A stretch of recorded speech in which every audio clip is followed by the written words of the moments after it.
So we actually already know how to make aldehydes and ketones because they were products of the alcohol reactions we did in the previous chapter. So we're just going to review those real quick in this video. So to get aldehydes and ketones, we did oxidation of alcohols.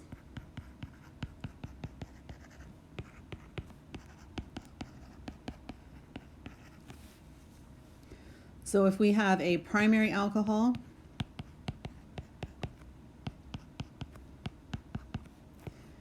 and we oxidize it, it will first become an aldehyde. If you use the proper reagents, you can stop here. However, if the wrong reagents are used, the aldehyde will oxidize as well and become a carboxylic acid. We're not going to talk specifically about which reagents does which. Just know that that aldehyde is obtainable if we use the right things. Otherwise, we oxidize further and add that extra oxygen. For a secondary alcohol,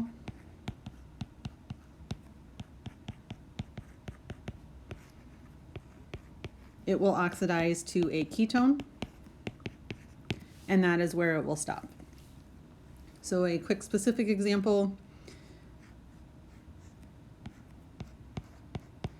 if I want to oxidize this alcohol,